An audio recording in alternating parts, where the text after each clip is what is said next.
All right, while we're live on the air, breaking news, Donald Trump was asked in the Oval Office by a reporter about Kilmar Abrego Garcia. This is, of course, the guy who was sent to that dungeon/prison in El Salvador.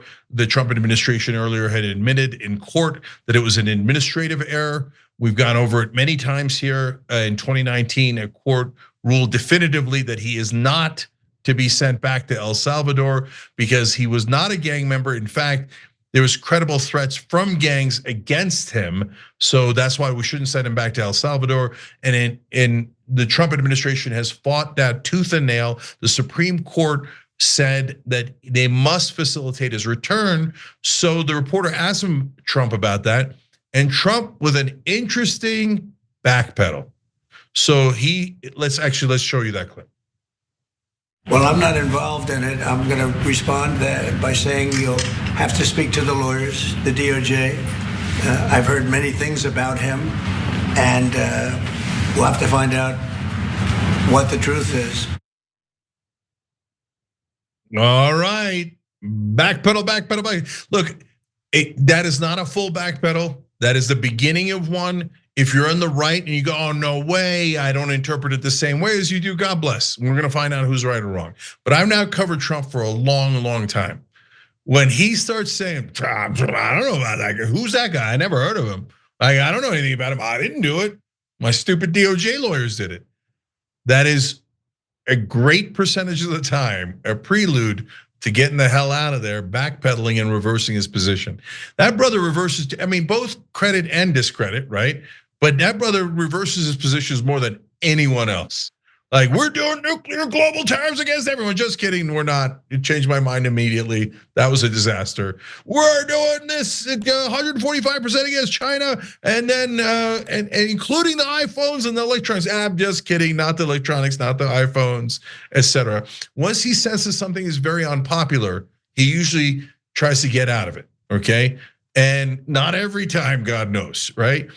So he went on a long screed after that about, like, oh, immigration terrible, and the killers and blah, blah, blah, and it was all Biden's fault. That's standard fare, that's normal Trump.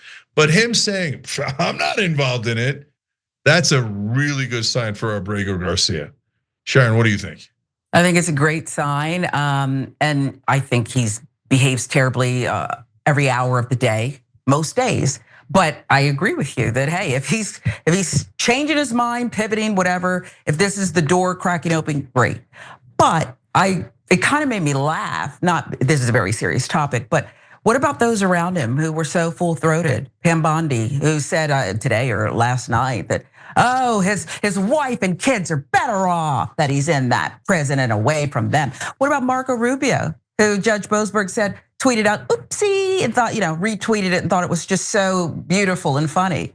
Now, how do they, tie themselves in some kind of knot and twist out of this mess? I think it's lovely. This is what happens when you don't have a mind of your own, believe it or not. JD, Susie Walls, Tulsi Gabbard talking Donald Trump down from this whole BB thing in Iran is good.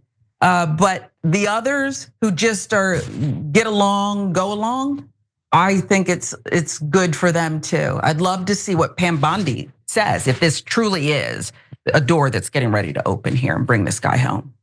Yeah, but that's also classic Trump, right, Sharon? Like he'll go, oh, you go out there and tell him that he's MS-13, he's the go worst. Bigger. Yeah, go defend me, defend our. And JD Vance goes out there. He's like, all right, here we go, right? And he probably revels in it. But he tweets out, oh, he's definitely MS-13 and all this stuff, and all of them talking about, oh, he wore a Chicago Bulls hat and hoodie. He must be somebody said, not just okay, fine, he's not a terrorist. He's a potential terrorist. So they all go out and say this, but when he gets really unpopular because they got the wrong guy and the poll numbers start to go down, all of a sudden, Trump says, we'll have to find out what the truth is. That's what he just said. Okay. He knows nothing about it. He's not really involved in that. He's not handling it, yeah. So, but if he throws those guys under the bus and then comes out and says, yeah, we're returning him. First, guys, take the win. Yes, that would be great and wonderful. Number two, at this point, JD Vance has to be used to it, right? Yeah. And all these guys. Means to an end. Yeah. So let's hope my interpretation of those comments are right, and that and they're about to backpedal out of this. Most importantly, not only bringing him home, which is important, very important, but go back to due process. Go back to listening to the courts.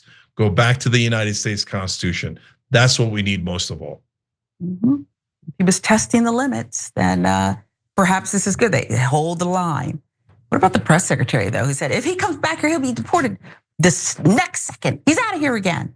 But yeah, you're right. Every time you ring the bell below, an angel gets his wings.